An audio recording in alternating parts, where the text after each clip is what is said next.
Bismillahirrahmanirrahim. Assalamualaikum warahmatullahi wabarakatuh. Alhamdulillah. Wassalatu wassalamu ala Rasulillah Muhammad ibn Abdullah wa ala alihi wa ashabihi wa mawalah. Asyhadu an la ilaha illallah wahdahu rabbi la syarikalah. Wa asyhadu anna Muhammadan abduhu wa rasuluh. Qala Allah ta'ala fi kitabihil karim. Ya ayyuhalladzina amanu taqullaha haqqa tuqatih. Wa la tamutunna illa wa antum muslimun amma ba'd. Allahumma inna nas'aluka ilman nafi'an wa rizqan tayyiban wa amalan mutaqabbala. Allahumma 'allimna ma yanfa'una wanfa'na bima 'allamtana wa zidna ilman. Para hadirin akhwat wa ummahat fillah rahimani wa rahimakumullah. Volumenya boleh dinaikkan dikit.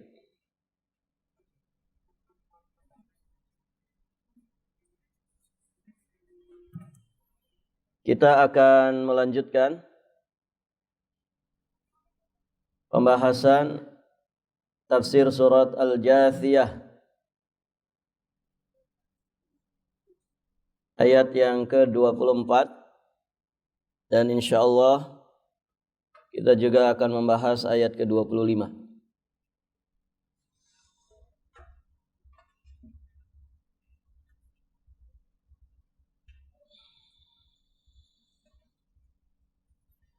Allah Subhanahu wa ta'ala berfirman, ba'da a'udzu billahi as-sami'il 'alim minasy syaithanir rajim. Wa qalu ma hiya illa hayatuna ad-dunya namutu wa nahya wa ma yuhlikuna illa ad-dahr wa ma lahum bidzalika min 'ilmin inhum illa yadhunnun.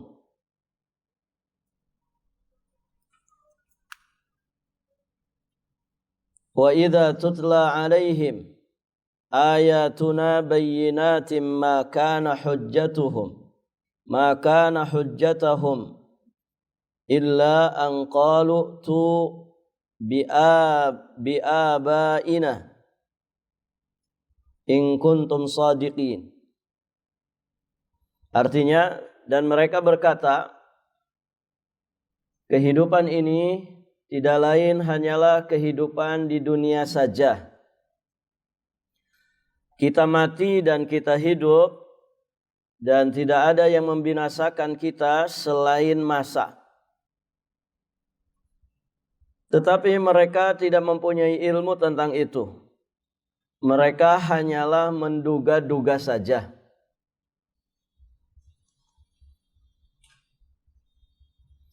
Apabila dibacakan kepada mereka ayat-ayat kami, apabila dibacakan kepada mereka ayat-ayat kami yang jelas, tidak ada bantahan mereka kecuali mengatakan, hidupkanlah kembali nenek moyang kami jika kamu adalah orang-orang yang benar.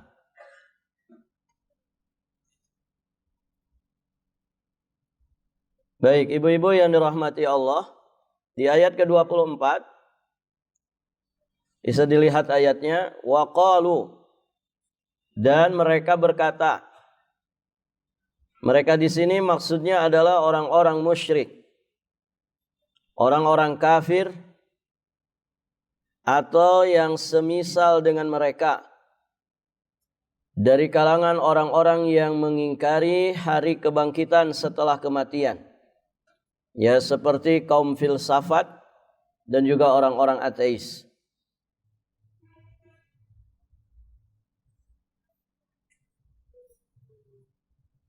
Di antara kekufuran mereka, ibu-ibu yang dirahmati Allah, adalah ucapan yang mereka katakan sebagaimana di ayat ini. Ma hiya, illa hayatuna dunya namutu wa nahya wa ma yuhlikuna illa dahru. Ucapan mereka bahwasannya kehidupan ini tidak lain hanyalah kehidupan di dunia saja. Kita mati dan kita hidup. Tidak ada yang membinasakan kita selain masa. Tayyib, ibu-ibu yang dirahmati Allah. Kalimat yang mereka lontarkan ini jelas sekali merupakan kalimat kekufuran. Karena dengan demikian mereka mengingkari terjadinya hari kebangkitan. Dan hari kebangkitan wajib diimani. Karena datang nasnya di dalam Al-Quran dan juga sunnah Nabi SAW. Dia bagian daripada rukun iman yang 6. Bagian daripada iman kepada kehidupan akhirat. Al-iman bil yaumil akhir. Siapa yang mengingkarinya berarti dia telah kufur. Sebagaimana firman Allah Subhanahu wa taala di surat At-Taghabun. Di surat At-Taghabun ayat yang ke-7. Allah berfirman, "Za'amal ladzina kafaru allan yub'atsu. Qul bala wa rabbi latub'atsunna thumma latunabba'unna bima 'amiltum wa dzalika 'ala Allahi yasir." Orang-orang yang kafir mengira bahwa mereka tidak akan dibangkitkan. Orang-orang kafir mereka mengira bahwa mereka ini tidak akan dibangkitkan. Qul bala wa rabbi. Katakanlah Muhammad, tidaklah demikian, demi Rabbku. Latub'atsunna, kamu pasti akan dibangkitkan. Tsumma latunabba'unna, kemudian pasti akan diberitakan bima amiltum, atas semua yang telah kamu kerjakan. Wa dzalika 'ala Allahi yasir, dan yang demikian itu mudah bagi Allah Subhanahu wa taala. Ibu-ibu yang dirahmati Allah, jadi mengingkari adanya hari kebangkitan setelah kematian ini termasuk kekufuran.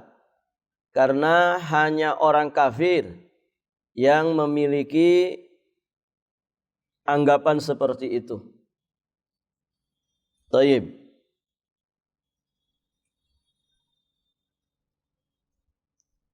Orang-orang yang mengucapkan ma hiya illa hayatuna dunya namutu wa nahya wa ma yuhlikuna illa dahr, mereka ini disebut juga dengan ad-dahriyun. Ad-dahriyun. Mereka ini sejatinya adalah kaum ateis di masa silam. Ahlul kalam, kemudian juga orang-orang yang gandrung dengan ilmu filsafat yang menyimpang atau yang sejenis dengan mereka. Ad-dahriyun.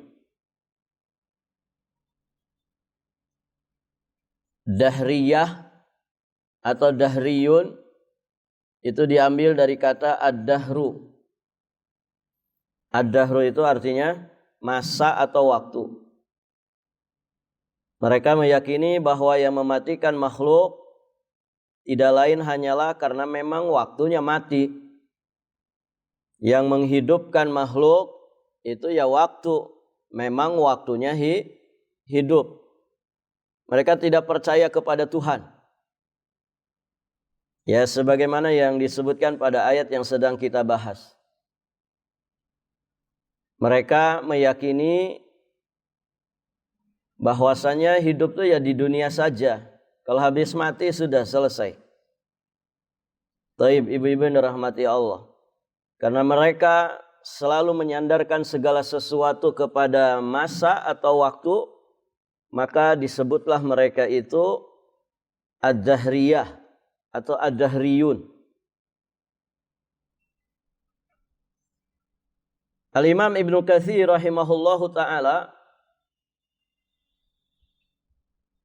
beliau menukilkan di antara kalamnya mereka, orang-orang Dahriyah ini,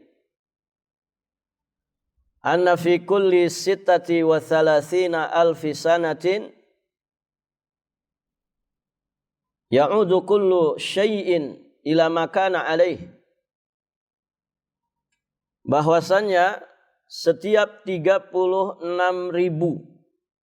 sittah wa thalathin alf, setiap 36.000 tahun sekali segala sesuatu akan kembali ke seperti sedia kala.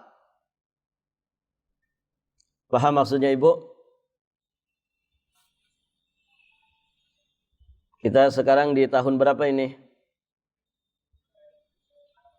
2023 ya, Masehinya. 2023 bulan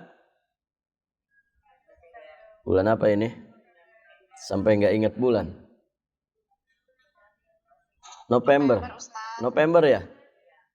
Tanggal 15. Iya. Tanggal 15 November 2023. Nah, nanti 3.600 tahun ke depan, 3.600, 36.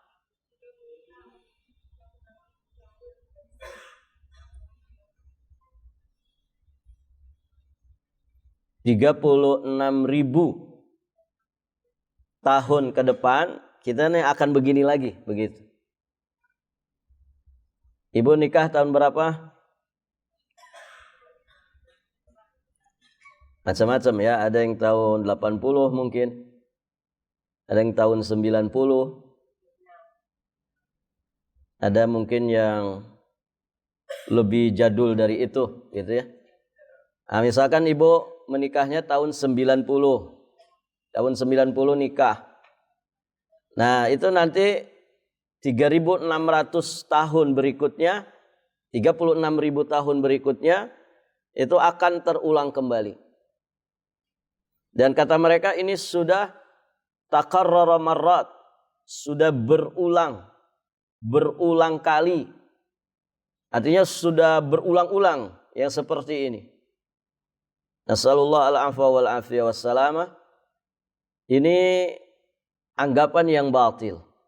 Ya, dari mana mereka tahu ya setiap 36.000 tahun sekali segala sesuatu akan terjadi sebagaimana sedia kala. Dari mana mereka mengetahui ini? Enggak ada dasar dalilnya. Itu hanya prasangka, praduga yang tidak berdasar sama sekali. Ya begitu, kalau filsafat itu kan main logika saja. Muter-muter di logika, ujung-ujungnya ya kata orang bullshit semua. Artinya omong kosong. Begitu kalau orang belajar filsafat ya begitu. Ngawur semua. Nggak ada pijakan yang kokoh. Thayyib, ibu-ibu yang dirahmati Allah. Nah, itulah disebabkan karena mereka tidak meyakini adanya hari kebangkitan, adanya kehidupan akhirat. Ya, segala sesuatu, segala kejadian dan peristiwa yang terjadi ini urusan waktu saja. Begitu ya. Siapa nanti yang jadi presiden ya itu urusan waktu saja. Begitu. Nanti orang mati, ada orang lahir, hidup, ada orang celaka, ada orang bahagia. Ini urusan waktu saja. Segala sesuatu akan indah pada apa, Bu? Pada waktunya. Katanya begitu kan? Barakallahu fikum. Ini orang-orang yang tidak meyakini adanya hari kebangkitan setelah kematian. Akhirnya otak mereka muter-muter di situ. Ya, bikin-bikin konsep yang diada-adakan yang semuanya ngawur. Ya, tidak punya pijakan sama sekali. Taib, ibu-ibu yang dirahmati Allah. Nah, kaitannya dengan ad-dahr ini juga terjadi pada kebiasaan orang-orang Arab jahiliyah. Yakni apabila mereka ditimpa bencana atau musibah serta merta terlontarlah kata-kata dari mulut mereka yang mencaci maki masa. Duhai, celakalah masa. Sial ini waktu ini. Begitu. Jadi kalau mereka mendapatkan sesuatu yang tidak menyenangkan, yang disalahkan siapa? Masa, waktu. Apes saya pagi ini. Dasar pagi yang apes. Dasar siang yang apes. Sore yang sial. Begitu. Malam yang sial. Jadi dia ngolok-ngolok, ngumpat-ngumpat waktu. Karena kata mereka, menurut mereka, masa itulah sumber dari segala musibah. Baik, ibu yang dirahmati Allah. Apa salahnya waktu, Bu? Ada yang pernah mendapati kesalahan dari waktu? Yang disebut dahr itu apa sih?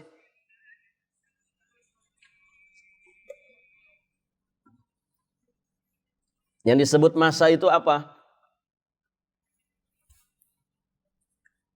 Yang disebut masa itu ya dahr. Yang disebut dahr itu ya waktu. Yaitu itu juga. Maksudnya apa, Ibu? Ya pagi, siang, sore, malam. Nah, itu masa. Hari berganti hari, pekan berganti minggu, bulan berganti bulan, tahun berganti tahun. Ada siang, ada malam. Nah, itu namanya apa? Waktu. Taib. Siapa yang mengatur waktu ini? Allah. Waktu itu ciptaannya Allah, makhluknya Allah. Dia tunduk kepada ketetapannya Allah. Silih bergantinya siang dan malam dengan peredaran matahari. Matahari muncul dan terbenam, terbit dan tenggelam. Itu semua adalah ketetapan Allah. Dia tunduk kepada perintahnya Allah. Mereka semua bertasbih sebagai makhluk Allah. Maka mereka tidak punya salah apa-apa. Mereka ya orang makhluk-makhluk yang tunduk kepada ketetapan Allah. Waktu itu bisa menjadi sial, waktu itu bisa menjadi kebahagiaan, kesenangan, dan kebaikan. Itu tergantung manusia yang memanfaatkannya. Untuk apa dia gunakan waktu itu? Ya kan, Ibu? Nggak ada salahnya waktu. Waktu nggak punya salah apa-apa. Kenapa dia dikambing hitamkan? Padahal banyak kambing hitam. Kenapa waktu yang dikambing hitamkan? Dasar pagi ini sial. Oh, ini malam sial ini. Loh, malamnya kasihan. Kenapa disial-sialin? Yang sial itu perbuatan Anda. Ya, yang tidak mau memanfaatkan waktu dengan kebaikan. Nih, waktu sekarang nih, waktu duha kayak gini. Orang mau ngisi dengan apa kan terserah orangnya, ya kan? Waktu terus berjalan, dia mengikuti ketetapan Allah. Orang mau dipakai mabok kah? Mau dipakai sholat duha, mau dipakai taklim, mau dipakai baca Quran. Itu sesuai dengan apa yang dilakukan oleh manusia. Jadi perbuatan manusianya yang seharusnya dijadikan pelajaran. Anda menggunakan waktu itu untuk apa? Ibu, sering kan kita mendengar istilah, nggak ada waktu saya. Betul kan, Ibu? Ustaz minta jadwal pengajian, nggak ada waktu. Benar nggak ini? Emang pernah waktu hilang begitu? Enggak, waktu itu tetap ada. Waktu itu terus berjalan dan selalu ada. Tergantung kita menggunakannya untuk apa, kan begitu. Dia nggak pernah berhenti itu waktu. Pernah ibu ada informasi matahari mau libur dulu.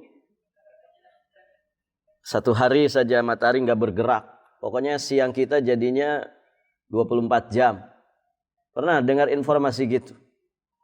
Mogok kerja ini mataharinya. Belum digaji. Nggak ada ceritanya. Dia terus berjalan. Apapun yang dilakukan manusia padanya. Maksudnya bagaimana ini? Iya. Aslinya ibu, kita waktu itu selalu cukup untuk apapun.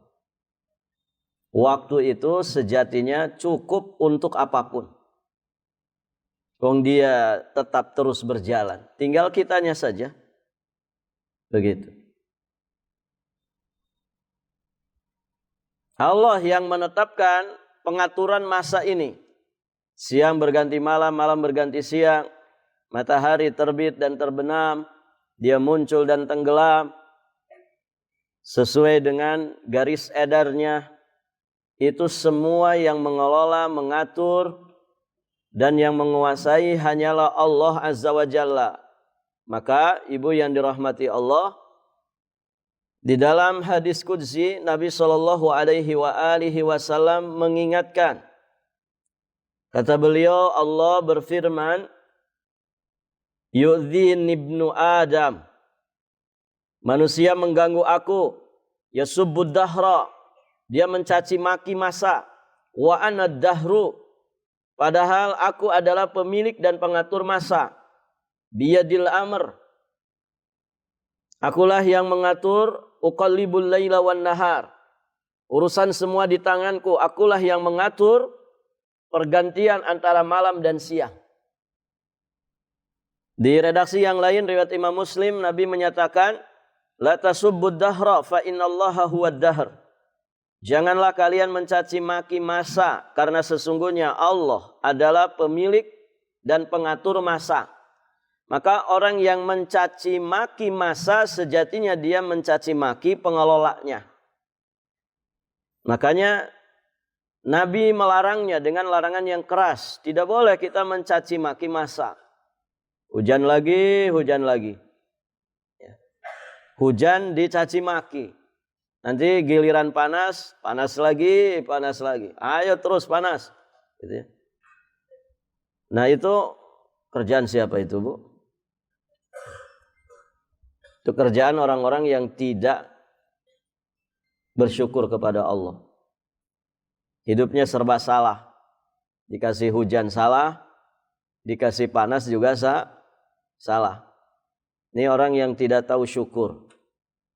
Dan itu sengsara-sengsaranya manusia. Orang paling menderita itu orang yang tidak pandai bersyukur.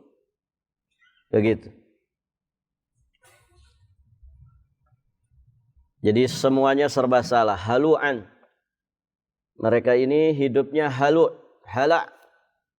Ya, bisanya itu cuman keluh kesah saja. Tidak bisa menikmati hidup. Kan sayang ibu ya. Kalau hidup tidak bisa dinikmati. Merayakan kenikmatan. Merayakan hidup. Sejatinya hidup itu menyenangkan. Hidup itu menyenangkan. Tidak mungkin Allah kemudian menghidupkan kita, menciptakan kita kalau kemudian Allah menginginkan penderitaan bagi kita. Apalagi kita sebagai muslim. Semua ajaran Islam itu mengarahkan kita untuk bahagia. Kan begitu ibu? Ustaz, bukannya kita juga kadang susah hidup? Bukannya ada takdir buruk? Iya. Ujian itu bisa saja menimpa diri kita dari hal-hal yang tidak menyenangkan. Namun Islam membimbing kita untuk menyikapinya dengan sabar. Dan sabar itu melegakan hati. Sabar itu melegakan hati. Bahkan terkadang kita diuji dengan dosa. Terkalahkan hawa nafsu. Memperturutkan hawa nafsu kita sendiri. sampai akhirnya kita terperosok, terjatuh ke dalam perbuatan dosa. Islam juga membimbing bagaimana dosa ternyata tetap melahirkan kebahagiaan. Dengan cara apa? Dengan cara taubat. Gara-gara melakukan dosa, orang bisa kemudian melesat derajatnya semakin lebih tinggi di sisi Allah. Kenapa? Karena taubat nasuha yang dia lakukan. Sebaliknya, terkadang orang-orang yang betapa besarnya amal yang dikerjakan justru menjadikannya hina di sisi Allah. Gara-gara apa? Ujub terhadap dirinya sendiri. Barakallahu fikum. Maka ibu-ibu yang dirahmati Allah, jangan mencaci maki masa. Nikmati hidup ini dengan bimbingan Allah Subhanahu wa taala dan Rasulnya. Itu ya. Daripada cemberut, sedih, terpuruk, ya mending kita berusaha bahagia, kan begitu Ibu ya? Supaya hidup kita menyenangkan. Isi waktu-waktu hari-hari yang kita jalani itu dengan kebaikan. Insya Allah membahagiakan. Kalaupun ada masa-masa sulit, masa-masa yang tidak menyenangkan, yang tidak sesuai dengan harapan kita, maka jadikan itu pelajaran supaya di suatu ketika kita mengalaminya kembali, kita tetap bisa menjaga hati untuk selalu tenang dan bahagia. Artinya mungkin barangkali di ujian pertama yang seperti itu kita kurang sabar. Nah nanti itu dijadikan ibrah supaya di kesempatan berikutnya kita bisa lebih memaksimalkan sabar kita.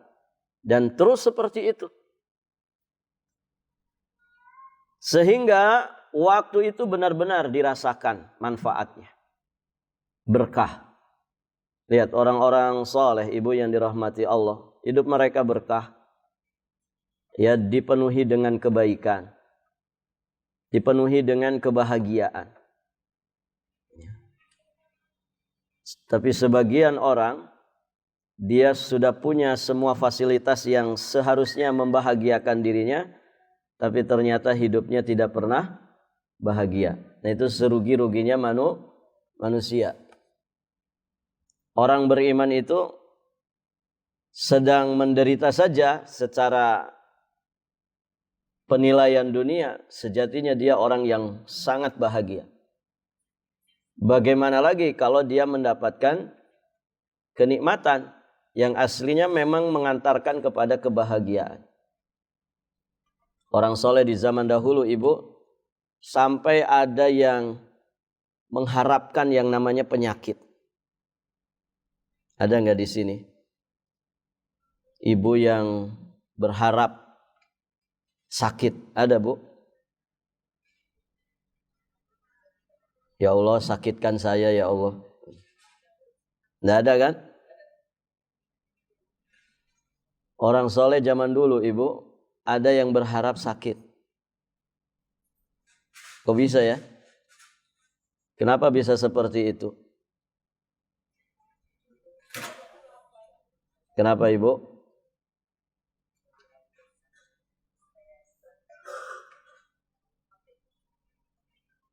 Karena mereka itu melihat musibah bukan lagi dengan kacamata dunia.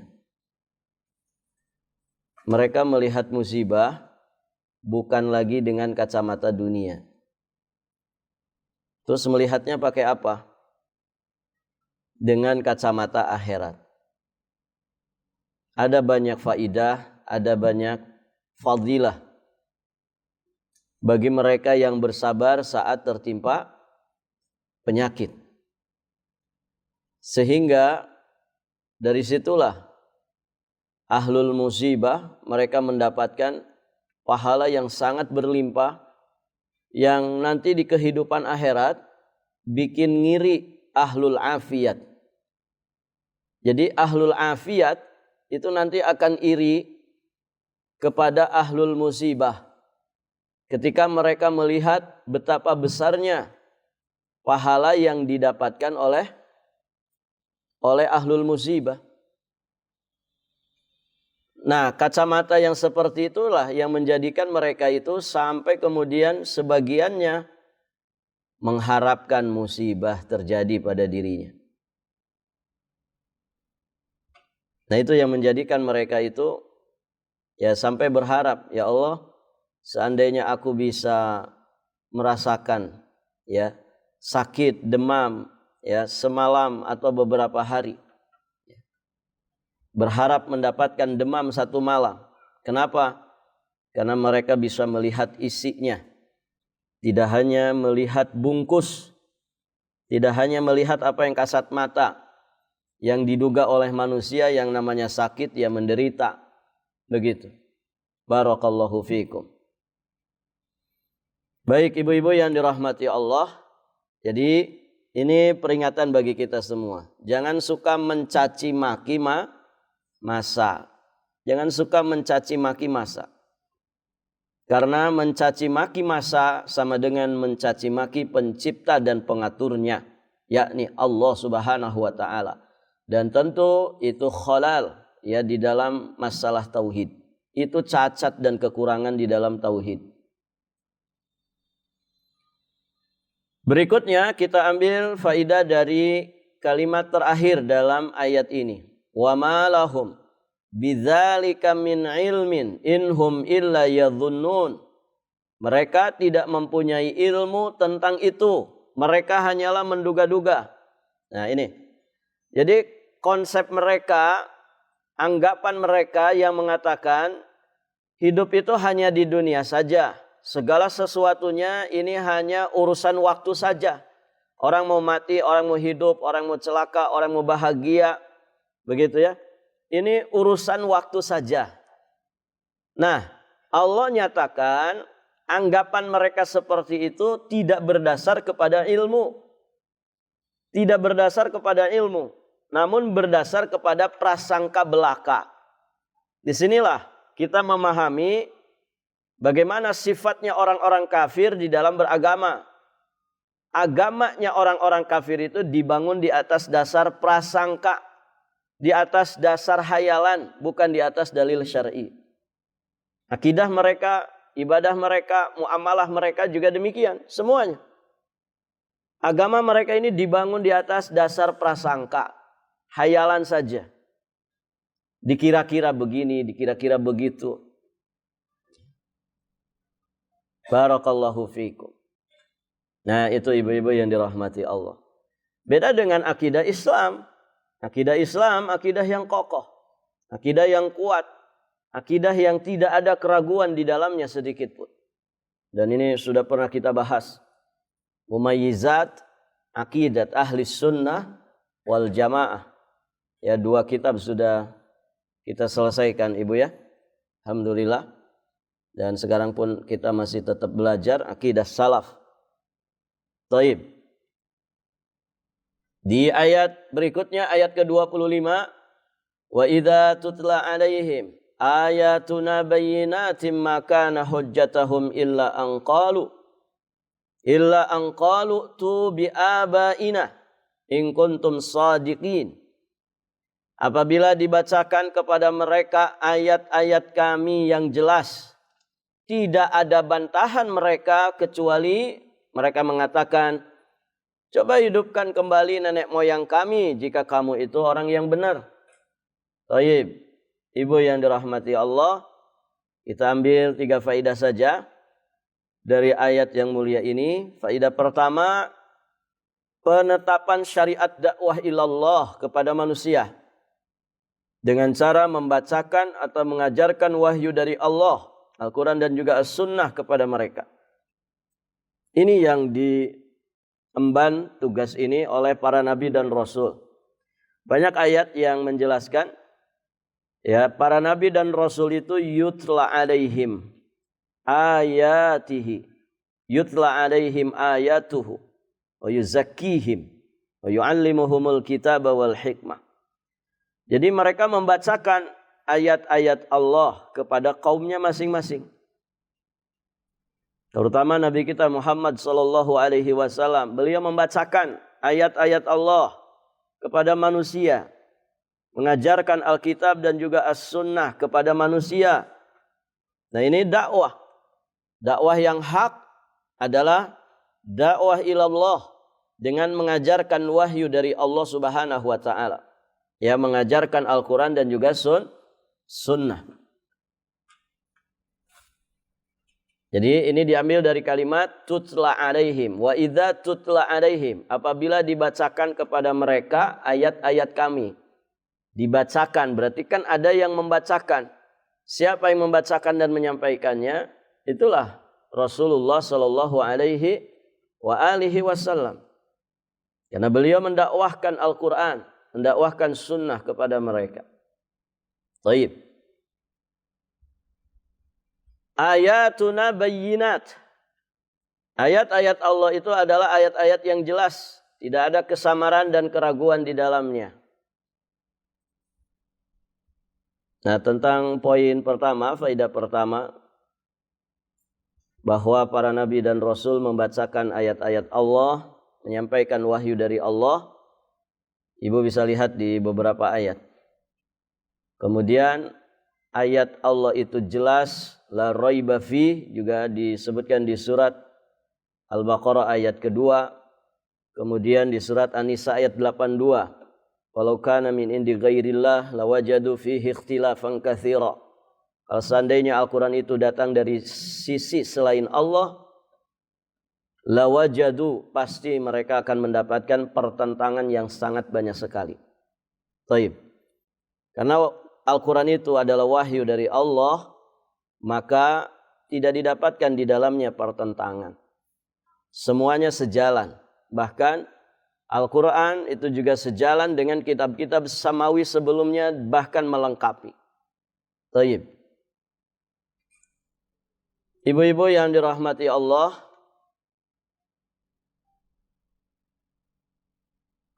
Allah kemudian menyatakan makana hujjatahum. Mereka tidak punya hujjah, tidak punya bantahan, kecuali mereka mengatakan, nah ini bantahan yang tidak ilmiah. Apa kata mereka? Coba hidupkan kembali nenek moyang kami jika kamu adalah orang-orang yang benar. Ini sifatnya orang-orang kafir. Suka membantah dan menentang kebenaran dari Allah dan juga Rasulnya. Perhatikanlah dalam ayat ini. Mereka menantang Rasulullah agar beliau menghidupkan kembali orang-orang yang sudah mati. Jika hal itu dapat dilakukan oleh Nabi, barulah mereka mau beriman kepada peristiwa kebangkitan setelah kematian. Begitu. Nah, ini nantang, ngolok-ngolok. Coba kalau memang hari kebangkitan itu benar, coba kamu ya bangkitkan tuh nenek moyang kami yang sudah pada mati. Bisa enggak? Nah, ini sejatinya hanya untuk mengolok-ngolok, menentang dan mengingkari. Maka dari sikap mereka ini bisa diambil kesimpulan bahwa mereka ini benar-benar telah dikendalikan oleh hawa nafsu. Tidak lagi mempergunakan akal pikiran mereka dengan baik. Tidak ilmiah. Begitu ya. Ini hanya hawa nafsu. Barakallahu fikum. Dan demikianlah orang itu kalau tidak dibimbing wahyu, maka yang dominan adalah nafsunya. Nafsu dan juga ro'yunya yang sangat terbatas. Barakallahu fikum. Ibu-ibu yang dirahmati Allah, alhamdulillah 2 ayat ini sudah selesai kita bahas. InsyaAllah ta'ala nanti kita lanjutkan di kesempatan berikutnya.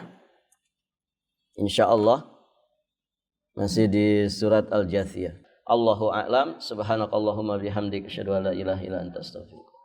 Assalamualaikum warahmatullahi wabarakatuh.